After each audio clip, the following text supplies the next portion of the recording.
Júlio César, nenhuma das suas esposas, e eram 3, escapou das traições. E não estamos falando apenas de infidelidades com cortesãs, mas de dormir com as esposas e filhas de seus aliados políticos e companheiros. Ah, Júlio, não é à toa que os soldados o chamaram de um adúltero calvo.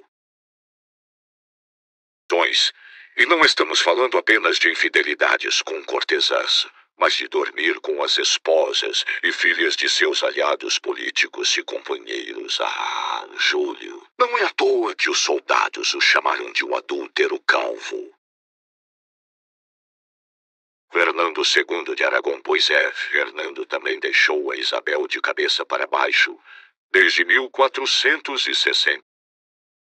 Fernando II de Aragão, pois é, Fernando também deixou a Isabel de cabeça para baixo, desde 1469, ano em que se casaram. O menino não parou mais saudosa.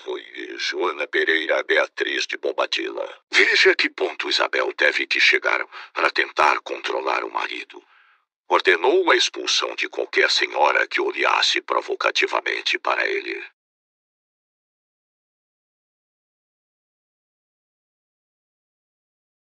Felipe IV da Espanha. O apelido de Rei Planeta veio a ele por toda a descendência que ele teve.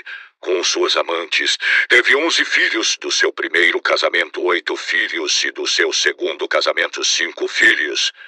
Ele quase poderia ter repovoado a Espanha.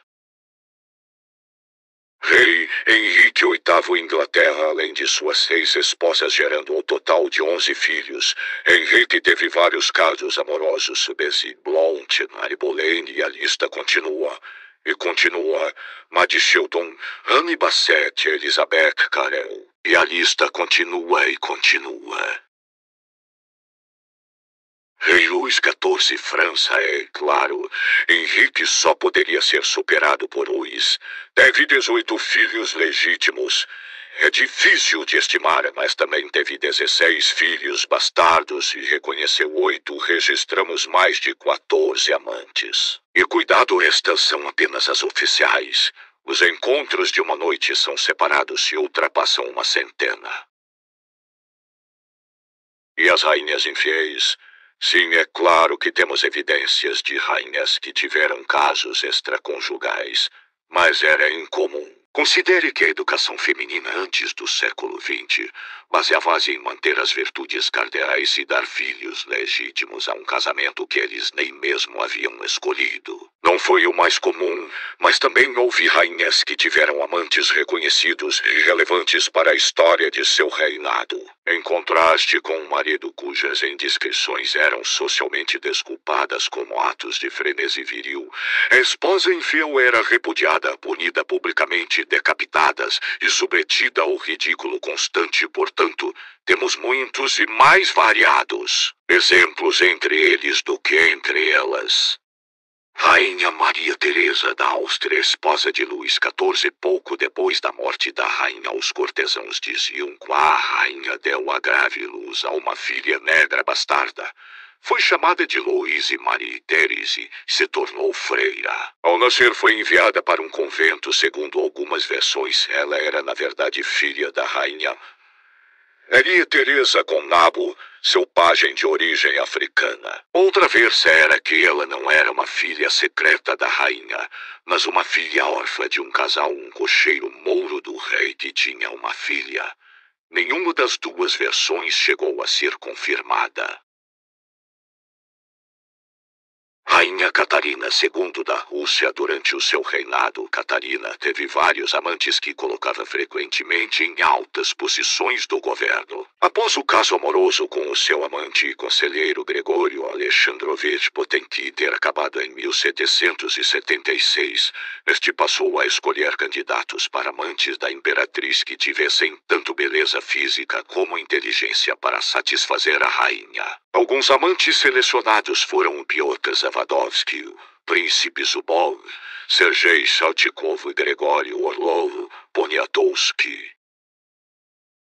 O casamento foi um desastre desde o início. Isabel estava enfadada com os hábitos do marido, abertamente homossexual.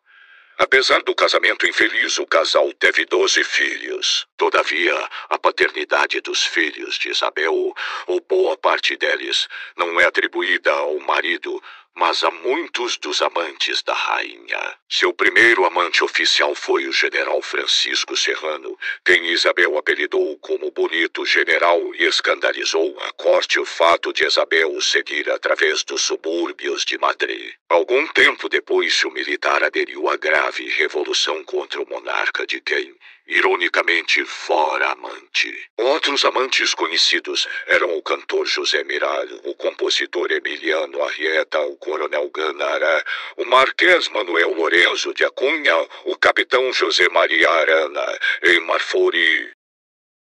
Rainha Isabel II de Espanha, o casamento foi um desastre desde o início. Isabel estava enfadada com os hábitos do marido, abertamente homossexual. Apesar do casamento infeliz, o casal teve 12 filhos. Todavia, a paternidade dos filhos de Isabel, ou boa parte deles, não é atribuída ao marido, mas a muitos dos amantes da rainha. Seu primeiro amante oficial foi o general Francisco Serrano, quem Isabel apelidou como Bonito General, e escandalizou a corte o fato de Isabel o seguir através dos subúrbios de Madrid. Algum tempo depois, o militar aderiu à grave revolução contra o monarca, de quem, ironicamente, fora amante. Outros amantes conhecidos eram o cantor José Miral, o compositor Emiliano Arrieta, o coronel Ganara, o marquês Manuel Lorenzo de Acunha, o capitão José Maria Arana e Leonor de Aquitânia, rainha de Inglaterra e França. Eleanor é a rainha desconhecida da Inglaterra e da França, que se casou com seu primo. Disse que ela teve um caso tórrido com o líder muçulmano. Eleanor tinha 15 anos quando subiu ao altar com Luís VII de França. Ela fez história ao anular seu primeiro casamento. Um escândalo surgiu no meio em que ela supostamente teve um caso com seu tio Raymond. Ela se casou com Henrique II, duque da Normandia, pela segunda vez, e se tornou rainha da Inglaterra. Rainha Isabela da França, a loba da França. Isabela ganhou muito má reputação por causa de seu casamento fracassado com Eduardo. É até considerada responsável pelo assassinato dele depois de tomar o poder na companhia de seu amante, Roger de Mortimer, em 1326. O reino de Isabel e Roger de Mortimer começou a desmoronar parcialmente devido às despesas que tiveram e porque a popularidade do monarca diminuiu. O filho de Isabel, Eduardo III, subiu ao trono e tomou o poder dele, se executando Roger e aprisionando Isabela. Ela é a única rainha medieval conhecida por ter sido adúltera. Depois de se casar com seu primo príncipe George IV do Reino Unido. Ambos se desprezavam e renegavam. Carolina vivia separada e longe do marido, após sua única filha nascer. Disse que ela teve vários encontros com homens famosos, incluindo o primeiro-ministro George Canning. A ascensão de seu marido ao trono trouxe Carolina de volta à Inglaterra, iniciando um processo legal de divórcio. A lei das Dores e as penalidades foram então introduzidas no parlamento para desapropriar Carolina de seu título de rainha e dissolver seu casamento com o rei. A lei nunca foi aprovada. No entanto, Carolina permaneceu no exílio e foi negada a entrada na abadia de Westminster para ser coroada com o marido. Naquela mesma noite da coroação, Carolina adoeceu, vomitando e com pulso fraco. Ela faleceu 2 semanas depois.